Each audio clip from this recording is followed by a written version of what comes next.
downtown Haverhill for over the last year and a half, and we also finance a florist outside of the downtown. Great, welcome, thank you.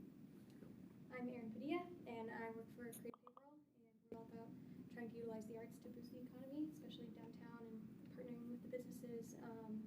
And we also are working on the Consular Art Space project as well. Pam Price from the Haverhill Economic Development Department. Just joined the city in July, my second career. Rejoined with a different hat. Rejoined with a different hat. That's right. Yeah. Sept, Uncommon Catalyst. We are a managed IT services provider. We do some strategy consulting as well. So. Good. And I know Nate has invited our guest speaker, Jim Wallace, and so they're coordinating a lot for us. Yes. We should be respectful of people's time, so we can sort of work around Nate and Jim and get started with the other stuff that we're... Yep, and as a point of order, we do broadcast these meetings to our YouTube channel. We don't get much for the way of subscribers, but I just do want to make you aware that it's recorded. So. Yeah, good, and thank you. And they're also available on available, YouTube, yes. which links through our website. So everything that has gone on and will go on is available. You can look back and go through it.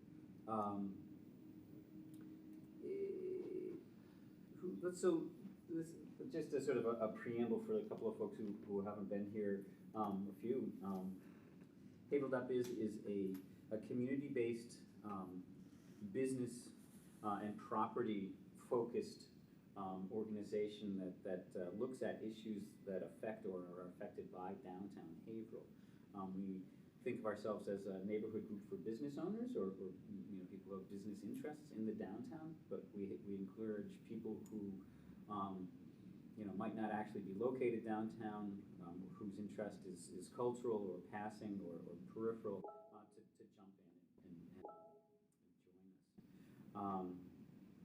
All you need to do is want to care about downtown and show up.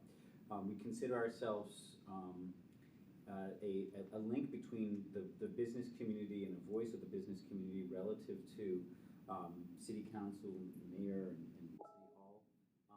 And so when and if issues come up, such as parking or development or other physical problems with the city, we're set up to gather the voices of the business and property owning community and those interested in downtown and speak with a unified voice to the city and its government. Everything that you see that's graphic or appears organized is the fault of Sept. And sort of is the heart of what goes on here. And Stephanie and UMass Lowell are our hosts, in addition to being really active members. So to acknowledge you guys, we appreciate it. Since we're being recorded, the last piece of sort of just background and organization about who we are and what we do is part of the mission is to understand what our image is for downtown and try to promote and project a positive image to folks outside the downtown. And as we've evolved over the last few years and thought deeply about how to do that, we have decided that rather than doing sort of a branding effort or some sort of graphic exercise or an effort like that, what we do is we have events that are based on business and culture that we see going on in the downtown and in Haverhill in general, and invite the outside world and create sort of a buzz and sort of create our own identity, since it's evolving as we speak. Rather than claiming we can know what it is and then tell people about it, we just want to sort of gather people together. We call the events Creative Industry Nights, and we are in the process of planning our fourth. And there's have been sort of semi-annual. There was a thought that they would be quarterly, and we've had them kind of biannually, and so within that boundary, we're working on them. Next one we're looking at still this fall, coming up in a little bit. We'll talk about that. Yeah, okay, we'll talk about that, but it's The format is that we find a cluster of creative businesses or some, enterprises that sort of access culture or leverage culture, or do things in an interesting and evolved way, that happen in a group in Haverhill. We put our arms around them and create an event that sort of celebrates them. Yeah, so the theme for the one that's coming up next, not tied to a calendar at the moment, is fiction, literature, writing in Haverhill. We've got a pretty significant, burly community of authors of several different sorts, and some pretty heavy hitters, and lots of sort of midweight and high quality lightweights. So that's our focus. So that's that. So do you want to sort of start down the community stuff and go through the agenda, Seth? And Sure. Take us through those Sure. pieces?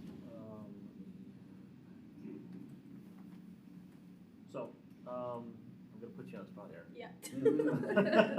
This is your idea. Well, you are spearheading this, not necessarily Sure. your idea. I don't want to give too much blame Yeah. or credit, as it were. So the mural and fence ideas, the sign, the welcome sign on Yeah. the Washington Street Bridge. What's the latest? There's not a lot of latest. Okay. I need to connect with Andrew Hurley and see where we're at with the sign, because it was kind of, let's see how the sign goes, and Yeah. then pursue the mural after that. There was a crazy short deadline to get the sign done, and that was months ago. Yeah, yeah, And it's still not up. Okay. So, I'm not sure what has happened, and why it's not up.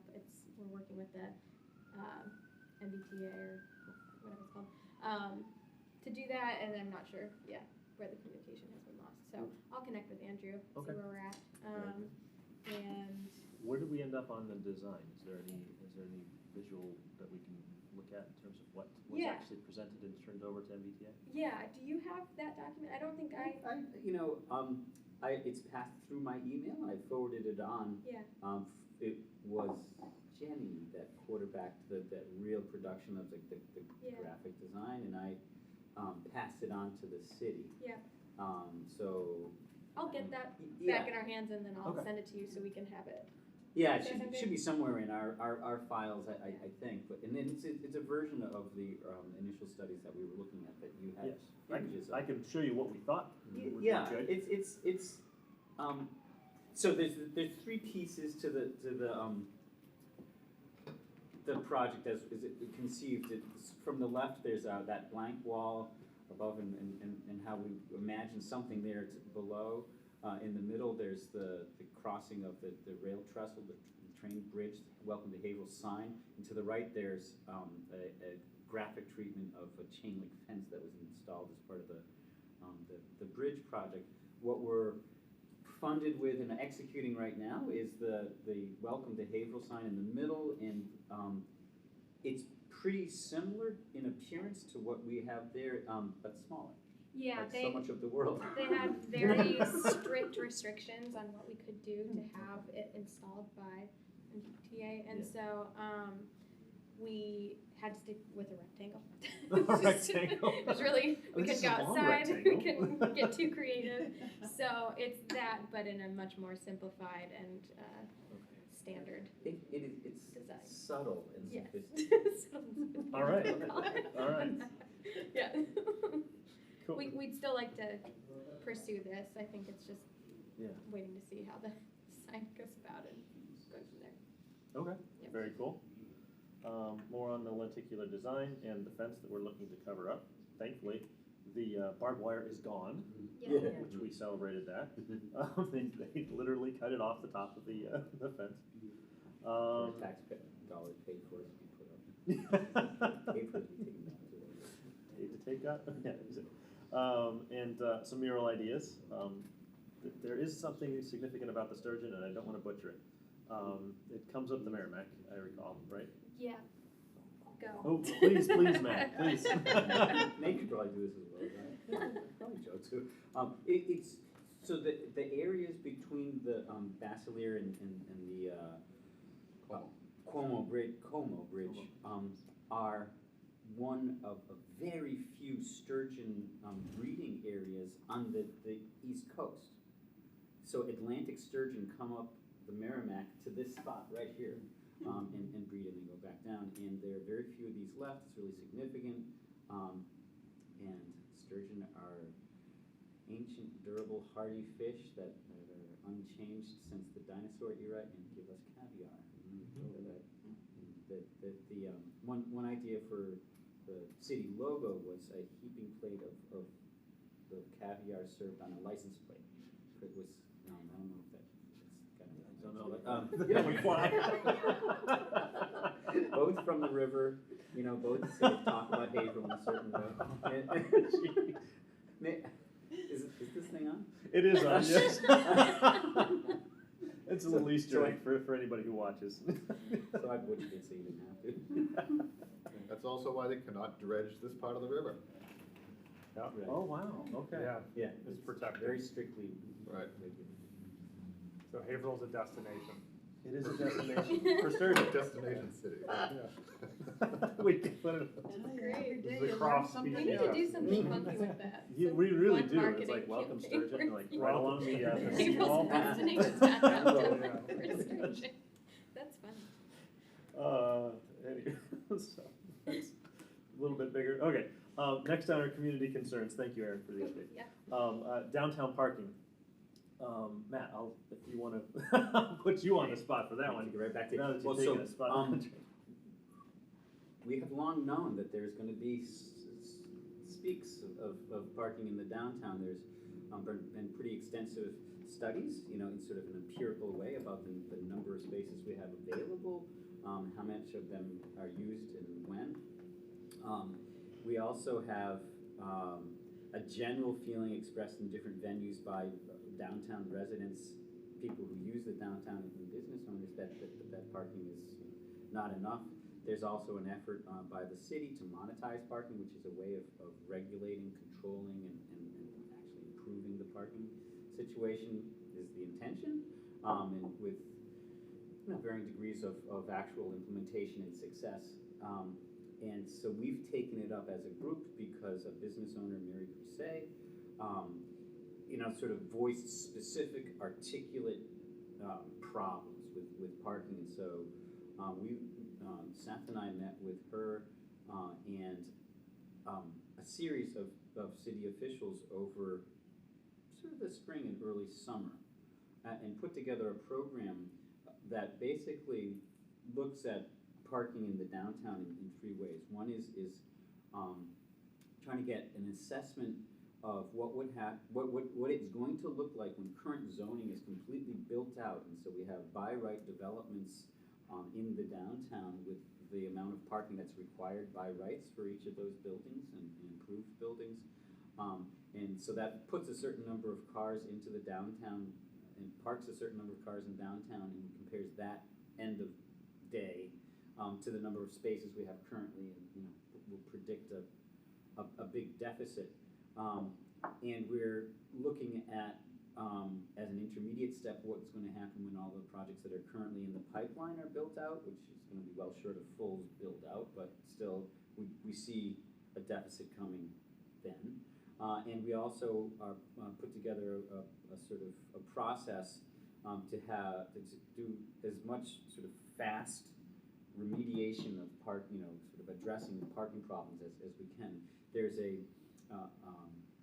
parking study that's been updated kind of biannually, relatively by the city, that contains recommendations, 18 recommendations that have not been acted on by the city council, and they're sitting there latent ways to improve parking in downtown that the city only needs to act on. That we should be able to get us some short-term relief, and so we kind of took a little summer recess, but it's time to pick it back up again. And the idea is that we're going to pick, sort of politically low-hanging fruit from that list and bring it back to the city council. Hopefully, get those enacted, and then continue on down the list of short-term improvements, and then with Seth's help, time. complete the two other studies that will really give us metrics about the problems that we anticipate, just in terms of numbers of demand versus capacity. And, you know, that's gonna be the beginning of a process of solving that demand. I mean, these are the parking garages. Hand in hand with the parking garage, in my mind, comes public transportation. And how's the issue with public transportation downtown?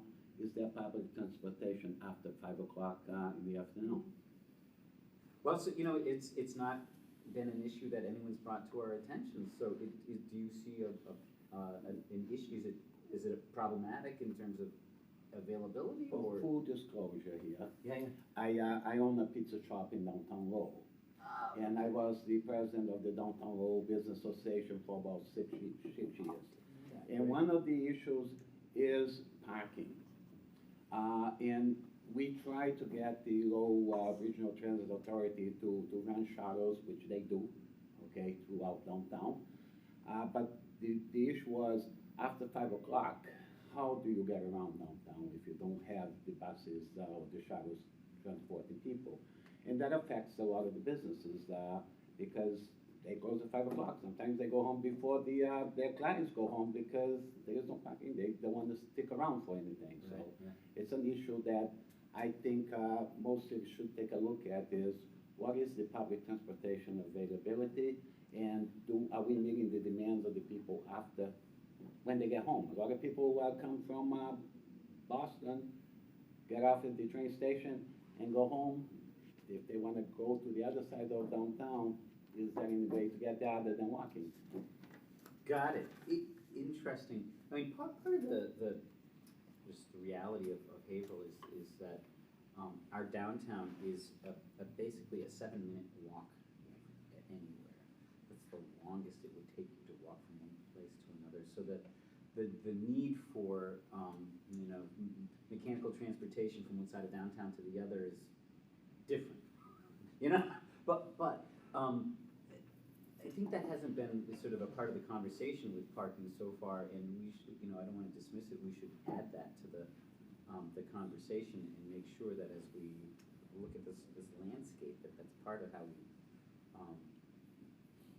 look at it, because I think, you know, parking is got a huge impact relative to public transportation. Your point also brings up, you know, what is the walking experience through downtown? The quality of the walk. Can you cross the street? Some places it's kind of tough. Other places the sidewalks are uneven or what have you. Yeah. But that's another component where you say people can just walk. But Well, so, I mean, it's another subcommittee that we should put together here, you know, because I think this is kind of one of the things that we all identified as, you know, these are things that are out there that need a champion and a reason to target something and get it done. That, you know, public transportation and quality of the experience of downtown, just physical sidewalks, street plantings, you know, cleanliness, street furniture. There's a big set of issues there that. Especially as the weather turns inclement, Yeah. walking becomes less of a viable means of conveyance. Yeah. For some, certainly. Well, so let's, we should pick that up, and if we feel like there's energy to pursue that independently, I feel like that's why we exist. So let's figure out who wants to care and put time into that and establish a series of goals and where to get at public transportation and physical quality. On the public transportation issue really quickly, Merrimack Valley Planning Commission worked really closely with MVRTI on a number of different transportation things. So we can pretty easily get ridership data and that kind of thing that can at least inform our picture of downtown a little bit more clearly to see who's going where are folks coming from, and are we meeting a demand or are we missing something? I'm happy to follow up with that if, when and if.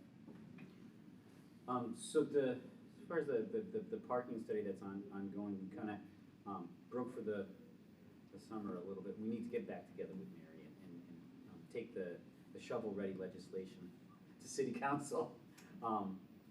And so, when the time comes, we're gonna, we need to pack the house, so that there's gonna, come an effort there to get everyone out.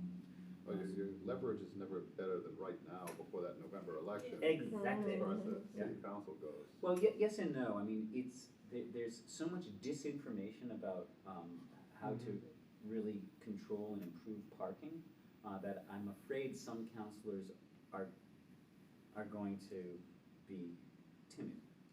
I mean, yeah, maybe there's too much judgment in that word, but I mean, in order to really get a lot of parking thinking done, there's going to be some strong words and so forth, and so it's actually it's a tough thing to ask people to engage in on the eve of an election too. So we're But it's kinda less volatile than some of the other things that they've been dealing with. That's like right. me. This is true. Legal 4-hour council meetings to Yeah. talk about permits. Right, and I kind of feel like I'm not even thinking about gaming this issue relative to the election system this season.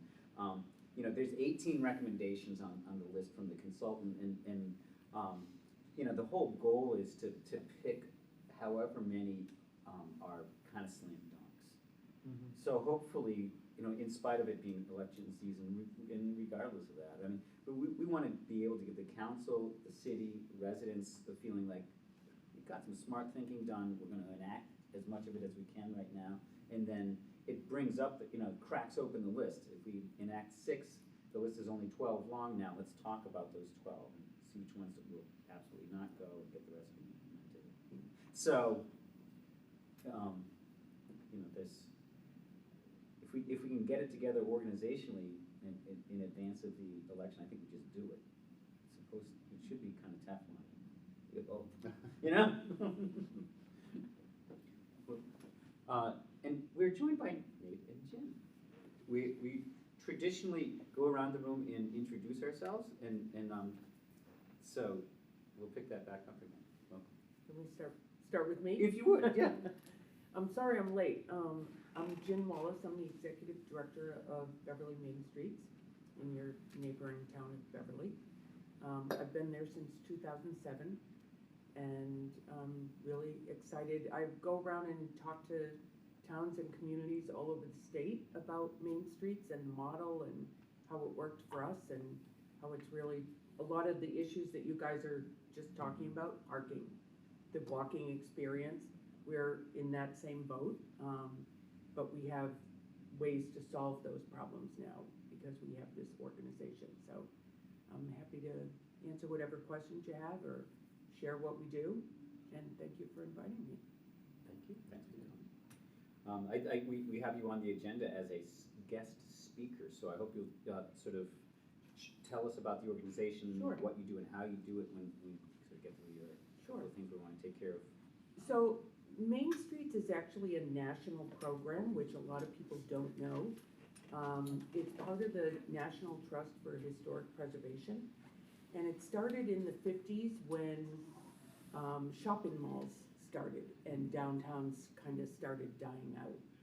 And our Main Street organization started in 2002 when we got a Family Dollar in downtown Beverly, and a lot of the independent business owners got scared that we were going to become a chain store kind of downtown. And so they approached the chamber, of which they were all members, and wanted to create like a downtown committee to keep this from happening. And the chamber said, no, that's not our job. We're not in the business of not encouraging any kind of business to come. And so they went off and they did some research, and they found the Main Streets model.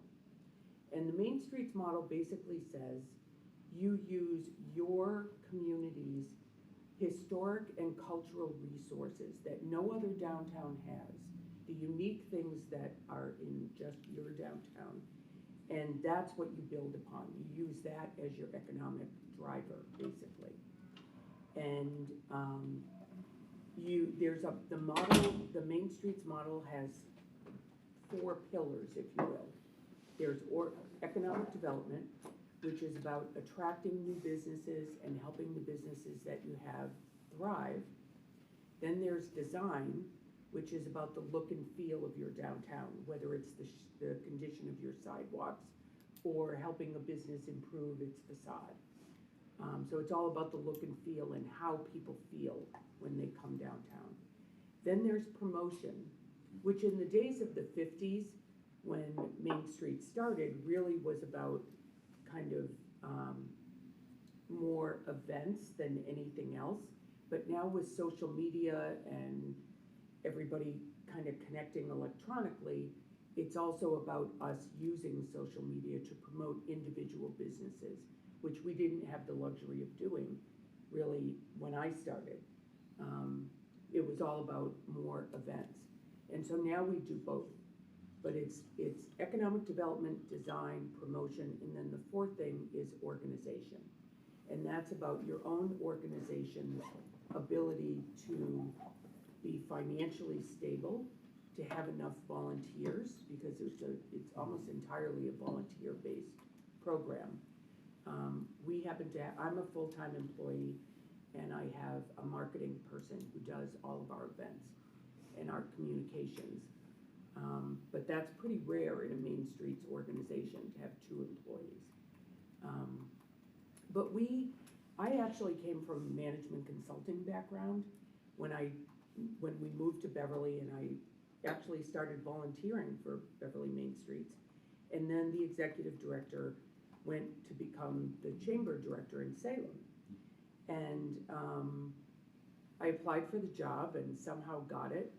And I very quickly came into it with my consulting hat on, which is come in, figure out what the problem is, fix it, move on, what's the next problem?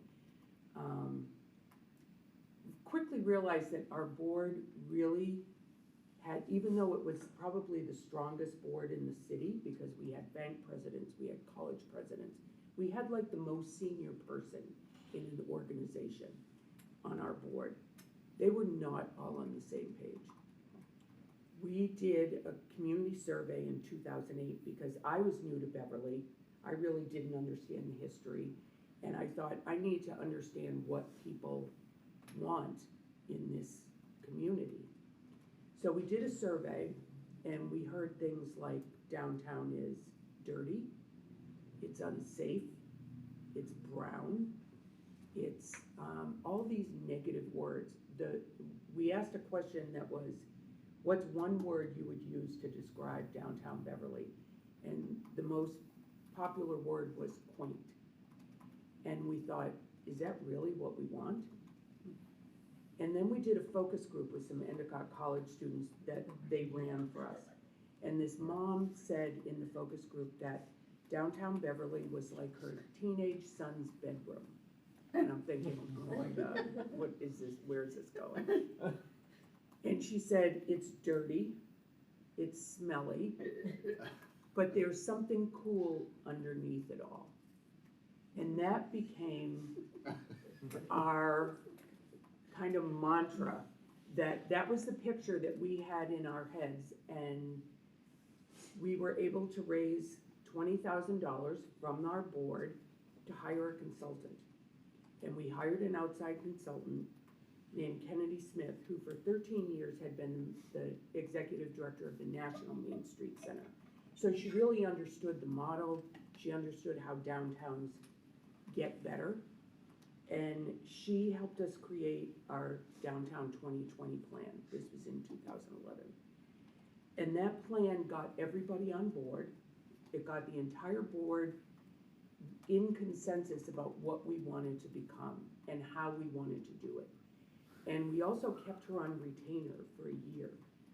Again, coming from a consulting background, I know that consultants can drop a report on your desk, walk away, and you're like, okay, now what do I do?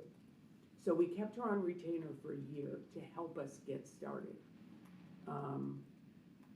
That plan, having that plan, and having the credibility of the Main Street's name, really, it enabled us to triple our budget because we were able to get new sponsors. It enabled us to hire the marketing person. We now have 450 new housing units down around our train station, which is the 3rd busiest commuter rail station in the system. We have 0 vacancies in our downtown on the first floor. We have 20-plus new retail businesses and restaurants. We've got 3 new breweries, all this since 2011. We've had one of our main streets totally redone from edge of building to edge of building, and we're now doing that on the 2nd Street of our main street. We have a pretty big downtown.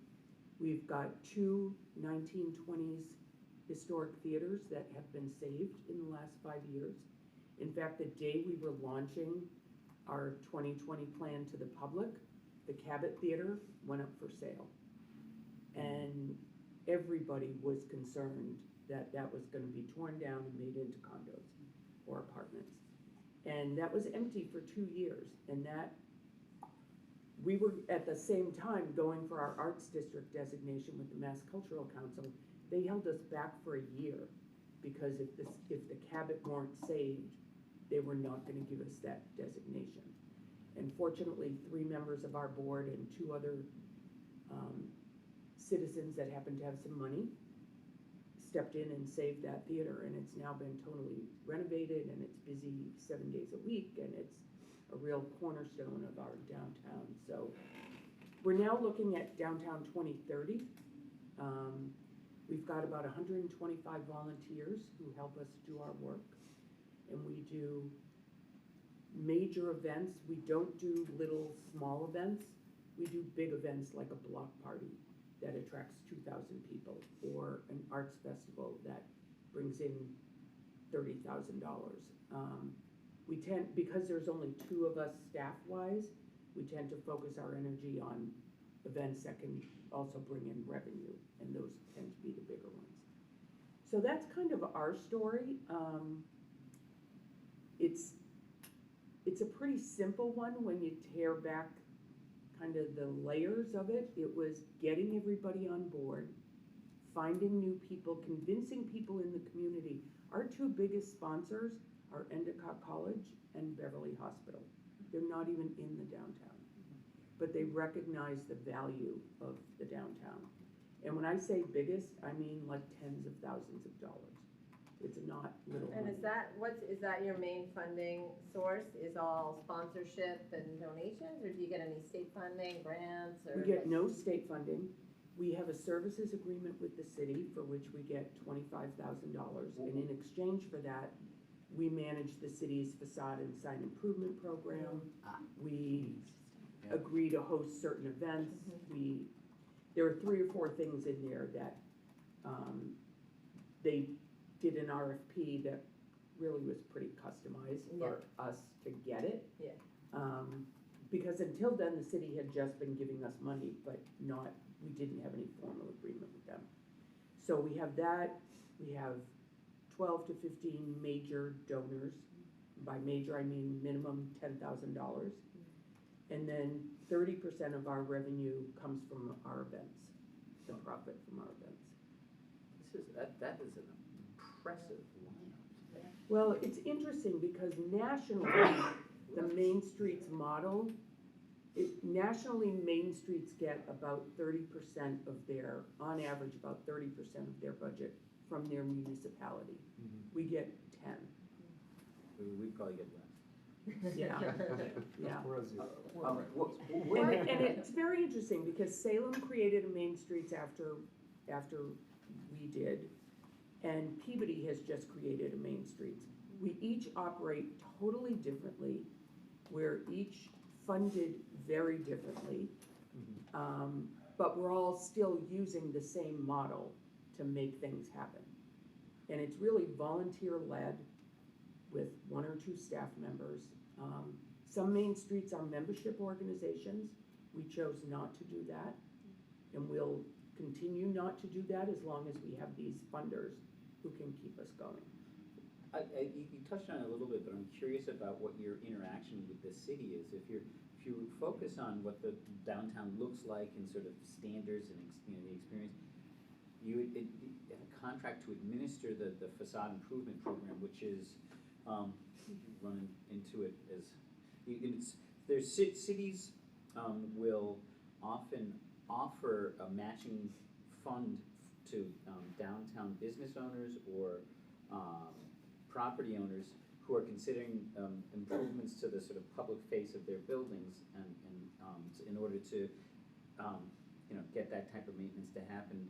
The cities have to write checks to do that, so is why it hasn't really happened in Haverhill. But with that offer come a whole series of design standards that have to be thought about ahead of time, and then you follow the standards in order to access the facade money. As an architect, I've dealt with this in Cambridge and Boston and done it in lots of different places, and it's a way for downtowns to improve and control the way they look. We haven't been able to get it off the ground here.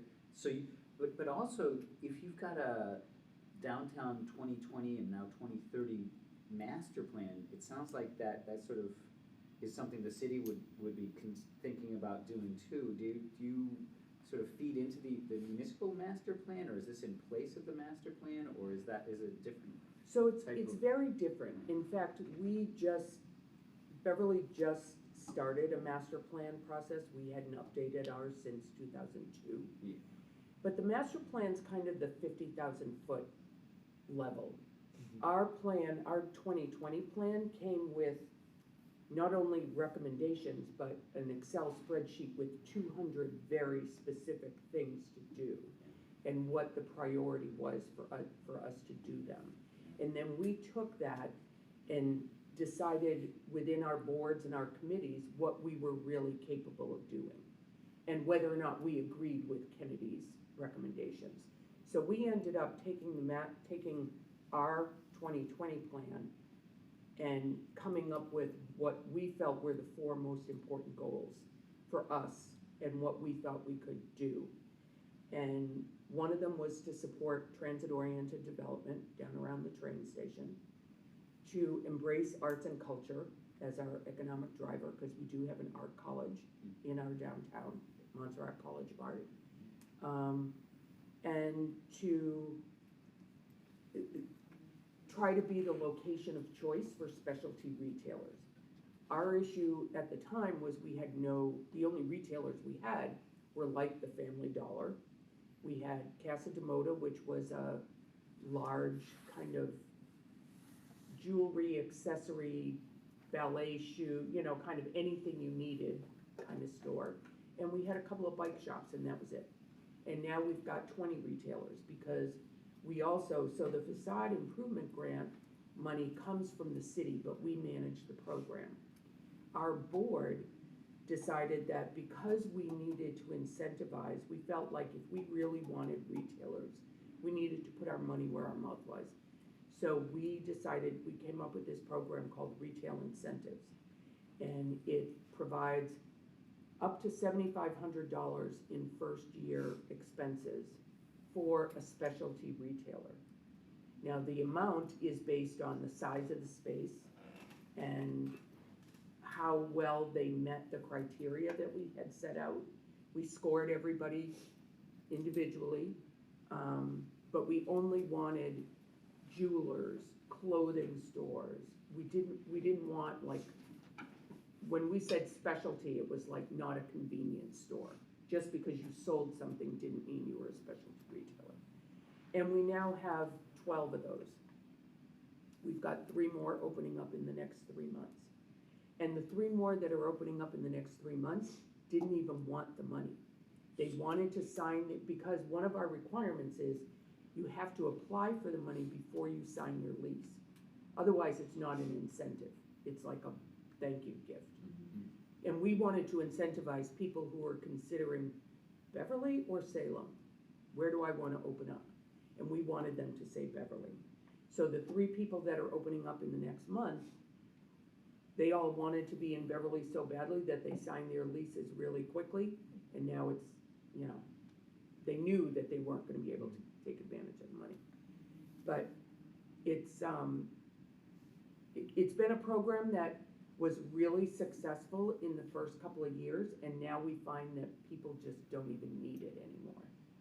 So we still have it, but we're not really giving away that money. And it wasn't even a match. The facade grant is a match, one-to-one match. It was just free money. So we're getting, slowly but surely, we're getting what we need.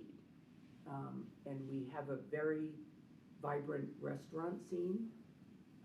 What we don't have that is part of our 2030 plan is we don't do any tourism marketing. You know, we're kind of stuck between Gloucester and Salem, which bring in a lot of tourists.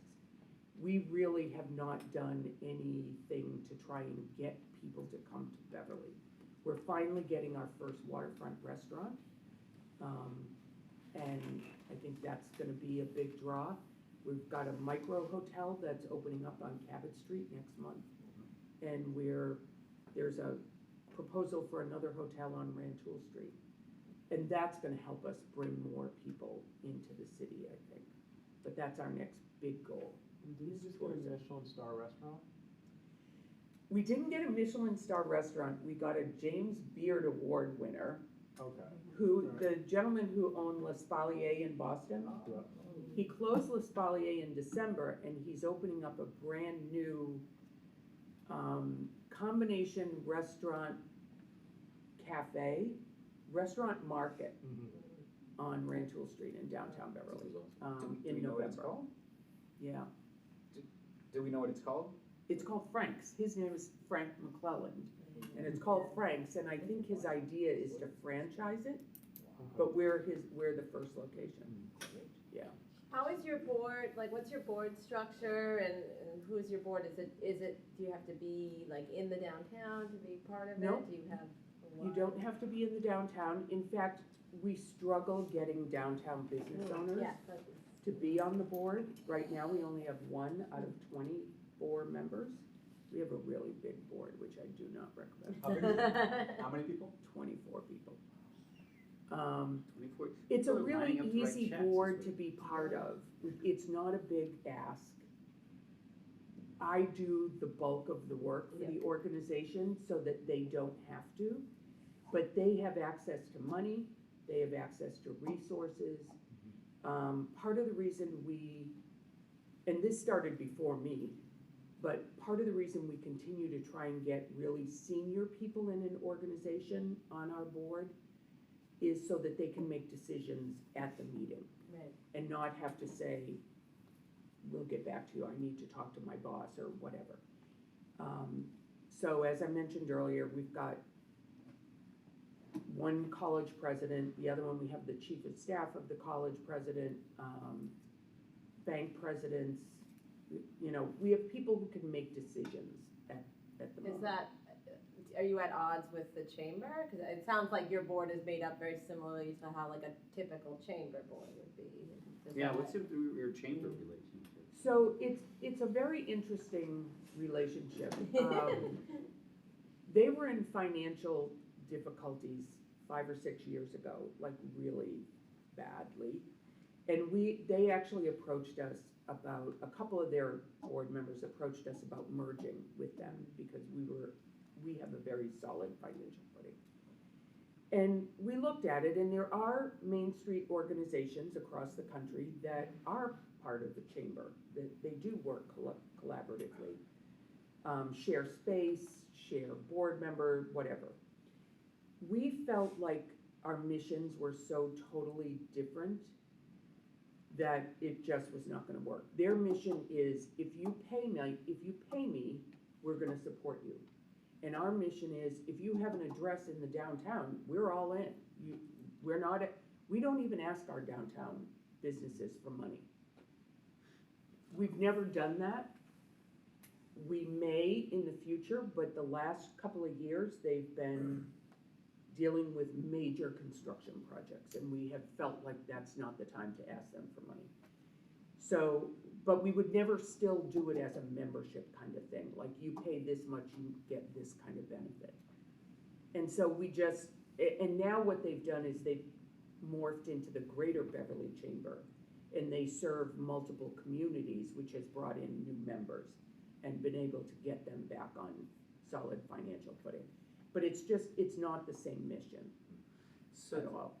the Main Street's model is codified, and is there, in order order to sort of use this model and follow the benefits of the thinking that's gone on, and the wisdom since the 50s that's accumulated, how does an organization sort of become a Main Streets organization? And what I'm always thinking about this group and how can we do this better and how do we leverage people's time appropriately, and we ask for $1 and spend that dollar right away. We don't fund beyond that. There's a great overlap between what you're describing and what we care about, although ours has some difference. Would it be possible for us to adopt the Main Streets franchise model and sort of add on the differences that we represent too? Absolutely. Like I said, so Massachusetts is one of, I think, 6 states that does not have a state Main Street program. And what that means is that those of us who run Main Streets in Massachusetts cannot be official accredited Main Street organizations. So we pay the membership fee of $350 a year. We're able to use the name. We get the same level of national Main Street resources, but we don't have a state agency that typically provides funding. What we have in the state that a lot of people don't even know about is a 1-person department. Emmy Hahn runs it. It's part of Housing and Economic Development. It's called the Mass Downtown Initiative. And she gets about $200,000 a year, which she gives out in technical assistance grants. And we've gotten, I think, 4 or 5 of those grants. They're like $10,000 or $15,000 each. That's as close as we come to a state agency that cares about downtowns. In Boston, there is a network of Main Street organizations. Every neighborhood has a Main Street. And in City Hall, there are 3 or 4 people who are on staff helping to support those Main Street organizations. There's 20 of them now. That's the second closest we get to having an organized state group that's looking at and cares about downtown. It's really sad. But this is more support and intelligence than I knew existed. It's encouraging. Yeah, actually. nobody knows about Emmy. She's 1 person. And it's crazy. I was invited, in fact, she invited me to attend a meeting in Boston at the Housing and Economic Development Group. They're doing these deeper dives with members of the state's Economic Development Council. And one of the deeper dives they wanted to do was about downtowns. And so I was there, and the woman who runs the Downtown Crossing bid was there. Kim Driscoll was there, who's the mayor of Salem, because she's on the Economic Development Council. And we were all there were like 12 of us talking about the challenges of improving a downtown when the state really doesn't help. And so maybe something will change, I don't know, but it's really kind of a sad system. But so all you have to do is pay the membership fee and join. And you can use the name and you can get access to the resources. What is the membership fee? Did you get that? $350. But we are not eligible for things like the Great America Main Street Award, which is something they give out to 4 or 5 communities every year. We're not eligible for a couple of things because we're not considered to be accredited. Although they're having their national conference in Boston in 2021. So they're coming here. In a state that doesn't have a state organization, in order to be accredited, you have to have a state. You have to have a state organization that's behind you. There's only 6 states that don't have Yeah. a state organization. Maine has one. I mean, it's crazy. I think I just read that there's draft legislation to maybe create a Main Street. I just glanced at it like 10 minutes you are ago. right. And so John Hurst, who's the president of the Mass Retailers Association, Okay. lives in Beverly and he's on our board. Okay. And he told me that he was gonna put forth this legislation to create a state Main Street organization, but it has no funding. It has Yeah. no staffing. And so I said to him, why are you doing that rather than, why don't we support Emmy Yeah. more? Yeah. She's been doing that for 20 years. And it's already in place, and it's already a recognized department. Why don't we channel all of our energy into that? The Main Street model doesn't work for everybody. And for whatever reason, and I still don't understand why, he put it forth, and I'm not sure what the status of it is, but unless there's money behind it, it's meaningless. So, We're getting close to 10, so Yeah, we yeah. should sort of make sure we can. I'll just ask one other, like, so you mentioned you have a hard time getting the Main Street businesses involved. What are you doing to try to get them more engaged, or, are they seeing the value of this? Like, I guess I'm just. yeah, so what, we just do individual outreach. Yeah. We spend a lot of time with them, visiting them. We've tried to do things like, we tried a quarterly meeting with the business owners and us and the city, so that they could air their concerns about parking or safety or whatever, and, like 3 people would show up. So it's just much easier to do direct, and when you walk down the street, you think you're going for a 5-minute coffee run, and it turns into a half-hour conversation with somebody, so, but they don't come to meetings. Right. Can I ask Yeah. go ahead. Just a quick question. How do you get the building owners to participate and take advantage of the different programs? So one thing is the retail incentives program. We go at that through the property owner and the leasing agents. And we don't have a lot of absentee landlords in our downtown. And so it's pretty easy to connect with them. Some of them are sponsors of us, some of them aren't. But that's, yeah, we've got all their email addresses and their phone numbers, and So they see that little stipend as essentially secure rent for a couple months in order to Well, secure downtown they see it, first floor tenant.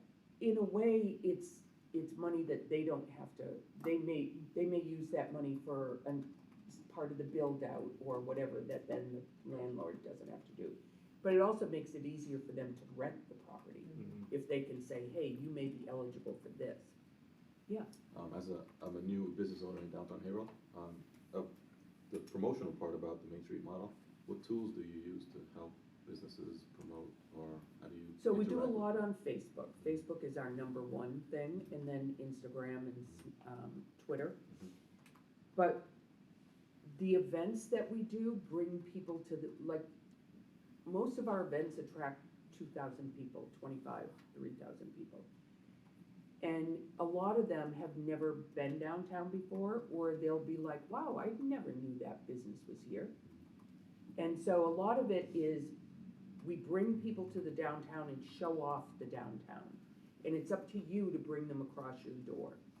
What are you gonna do that day? If we're doing a block party from 5:30 to 9:30, Open up your how many store. of you are gonna stay open? Yeah. And so, like when we do Arts Fest, which is from 10 to 4, and the street is closed down, and we've got 150 artists on the street, and 2,000 people walking around, most of the restaurants tell us that's their busiest day of the year. Because people stay after the event, and it's close to dinner time, or it's time to have a drink, or whatever. So that's kind of what we do with our events. It's revenue generating for us, and it's kind of eye-opening for the businesses. And you run the events? We run the events, yep. And these are free events, or these are tickets? Most of them are free, in part because we're using a public street. The city won't let us charge a fee. So we do, at the block parties, we do like a suggested donation. And then at our New Year's Eve event, the indoor events require a button that you have to buy. But we also do just as many outdoor events that are free that night. Do you ever get into sort of lobbying City Hall for zoning issues in downtown? Oh my God, yes. We've written zoning ordinances for the city. We wrote the outdoor dining ordinance. We wrote a new ordinance to reduce the parking ratios required on mixed-use development.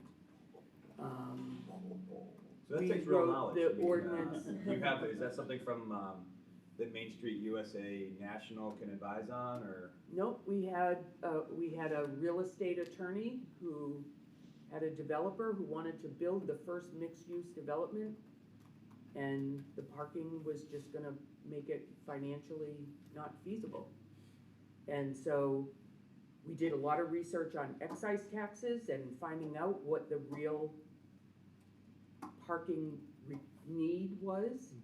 And then we used research on other mixed-use developments in cities about the same size as Beverly. And we're able to get it from 2 parking spaces per 2-bedroom unit to a one space per 2-bedroom unit.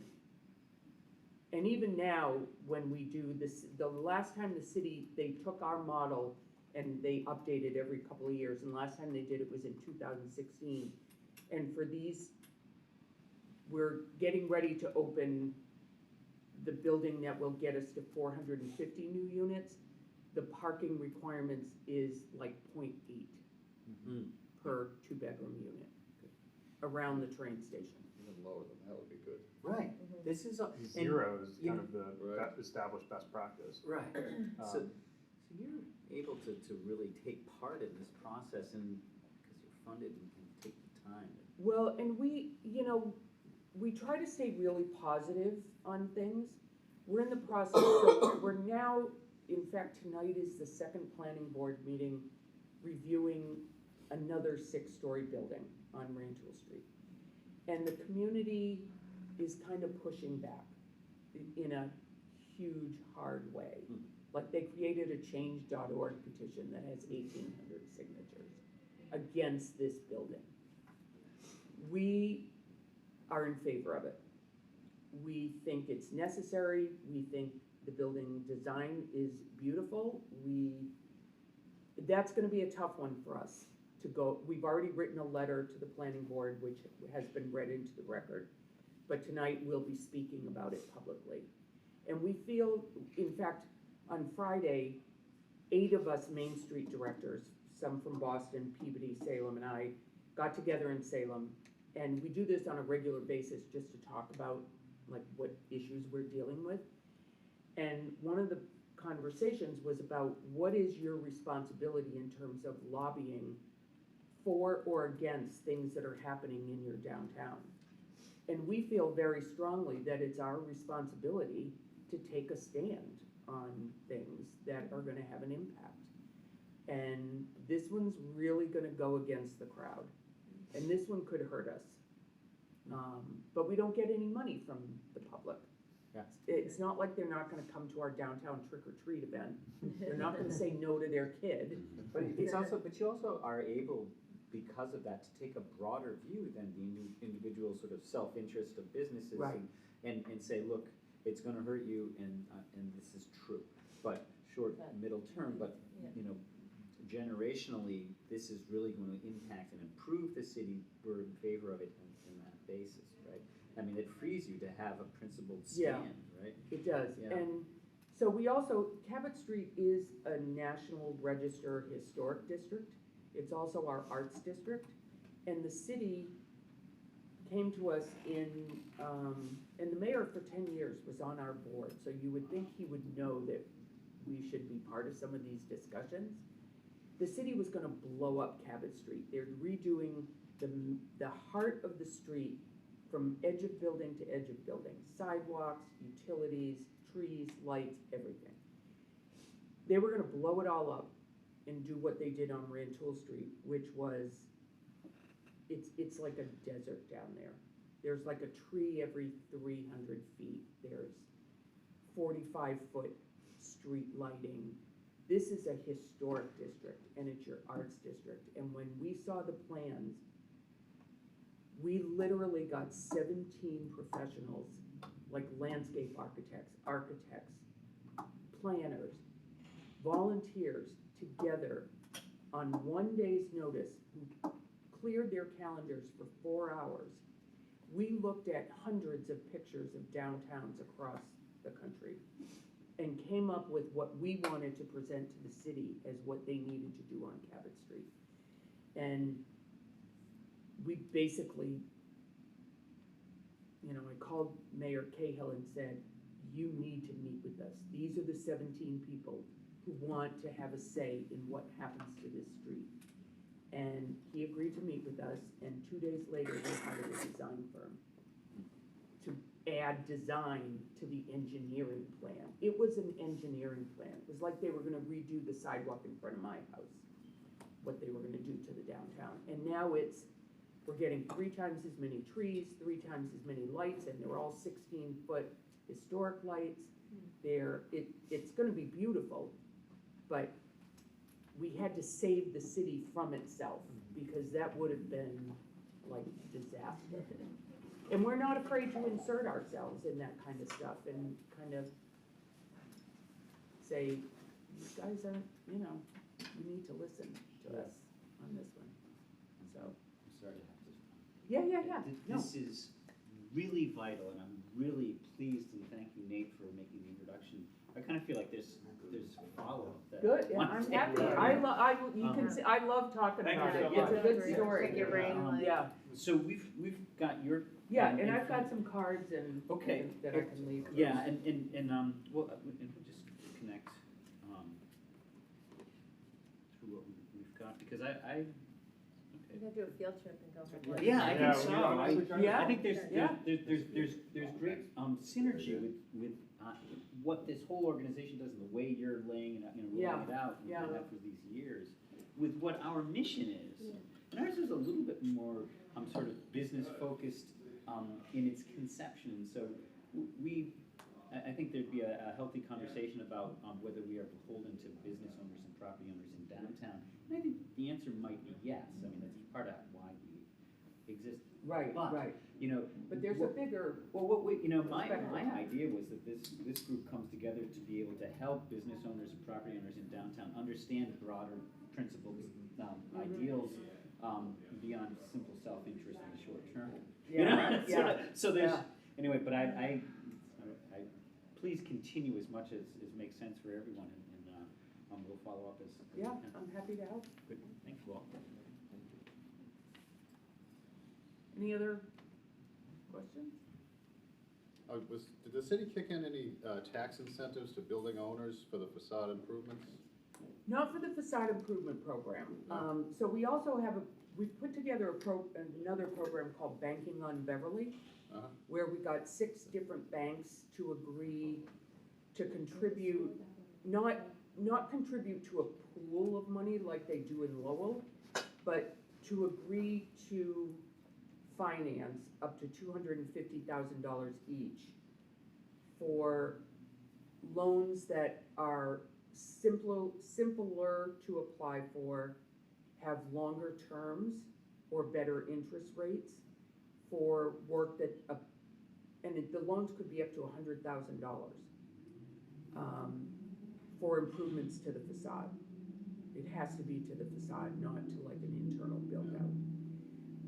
I personally only know of one business that took advantage of it because it's a confidential financial transaction. I'm not involved in it. I just help set it up and I promote it with the banks. I only know that somebody uses it if they decide to go public and promote the program. So I know 5 or 6 people have taken advantage of it, but I don't know who they are. Because the applications go directly to the bank. And then we are not a gateway community. We don't get CDBG money. So our city planner kind of pools together the facade improvement money every year from different sources. It's only $25,000. But it's been going since 2008, and we've given out $300,000 in grants, and it has generated an additional little over $1 million in improvements. Because people spend $40,000, we only give them $7,500. So that the difference between That's that right, is leveraging. what, Yeah. yeah. So it's not a lot of money for the return that we're getting. And I will say, when we first started it in 2008, we wanted to be fair to everybody. So we picked, because we have 2 main streets in our downtown, Cabot and Rantoul. So we picked 3 businesses on Cabot and 2 businesses on Rantoul, and they weren't near each other. And we realized that approach really wasn't getting us what we wanted out of the program, because really what you want is, if you improve your building, your neighbor next door may say, oh, wow, his business is picking up. I may want to do the same thing to my building. And so we redid the program the following year, and we did it block by block. So all the money went to 1 block of businesses the following year. And then the next year, it was 1 block on Cabot and 1 block on Rantoul. And then the next year, we branched out to the blocks adjacent to that. And then you started to see people fixing up their buildings without needing the money. So there are different ways that you can do it. And we always promote, we celebrate what people do to their buildings. We also had this program we called the STAR program, where we would give people money for a window box in the first year of plantings. We'd buy them a flag, we'd buy them a broom, we'd buy them a shovel. Make it What- really easy for them. Very easy, but also emphasizing what we wanted to see. And now, we just recently had a business owner come to us and ask us if we could restart the flag thing, because she wants to see flags flying everywhere on Cabot Street with all these new businesses. So sometimes it takes money. And to be clear, you're not getting any funding from property taxes. This isn't like a No. big district. No, we've looked at a bid district. We actually got 2 technical assistance grants from Emmy Hahn to look Okay. at a bid. So when you get a grant from Emmy, the state hires a consultant for you. And the consultant that they hired for the bid, her name is Ann Burke, and she actually wrote the legislation for the Massachusetts bids. Okay. And she's shepherded, handheld every bid through. And I think we have 9 of them now. And so she came, we actually got the grant twice. And the first one was a feasibility study. The second one was kind of an educational, how do we educate the property owners on what this is and what we're gonna be able to do with it, and how much money. We actually worked through the formula that we wanted, because you have a lot of flexibility in how much you charge and who you charge. And so we worked through all that, and right at the same time that we finished that and we were ready to go kind of public with it, we had just voted in the CPA, which is the property tax. It's the additional tax on private property owners Okay. to fund the Community Preservation Act. And the mayor was like, We're not doing 2. we can't do 2 taxes at the same time, because that's essentially what it is. Yeah. And now we have a mayor who doesn't support it. So, Well, I'm not sure, I wish we could do a bid. Well, and similarly, but I feel like that's oftentimes Main Street programs and bids get conflated, and folks go, oh, we don't need another program, our taxes are too high anyway. Yeah, And that's not the same, that's not what we're talking about. Right. In this sense, at least. Right. The Main Street program isn't an additional tax, it's not, property owners aren't paying more. It's a different financial model. right.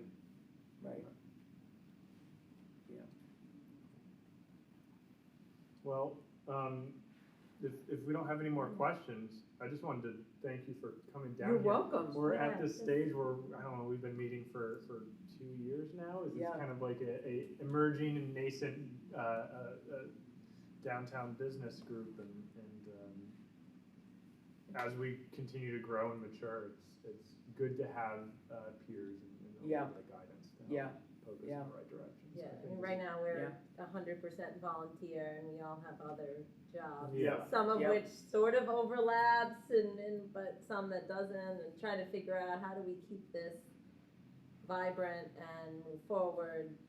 Yeah. Without that, we don't have a full-time person. Right. But we've done some good events and done some stuff really Yeah. grassroots, but But it's all looking at volunteer. some of and, these other options, Yeah, like, we don't want it just to disappear. Right, right. How did you attract your board? I mean, having a board that large, there Yeah. must have been a lot of pressure to. Some of it came, so probably 5 of those people came when we launched our downtown 2020 plan, and we had this little booklet that showed what we were going to do, and it gave us a lot of credibility. That's when we got Endicott College on board. That's when we got the hospital on board. We went out and we said, look, this is not gonna happen overnight. There's a reason it's 2011 and we're talking about 2020. This is gonna happen over a long period of time. We asked people for 3-year commitments, 3-year pledges. And what we did those first 3 years was every 6 months, we met with those stakeholders and we told them what we had done and what our next plan was. And we gave them the option to opt out at any point in time if they didn't think we were doing what we said we were gonna do. And so in those first investors, not one of them dropped out within the 3-year period. Most of them are still with us now, 8, 9 years later. For some of them, it's almost become an annuity thing, in terms of their pledge. And, people see what has been transformed. You can't deny that it's worked. When you've got 450 new housing units and new businesses and 0 vacancies and so, and everything we do is positive. We never do anything that's negative, or it's all about quality of life and, and so some of those initial people, like the president of Endicott College, came on the board when he said, all right, I'm gonna start out with a $25,000 donation for the next 3 years. I wanna have a say in how that money is spent, so I wanna be on your board. Yep. Great, come on. We have the VP of HR for the hospital is on the board now.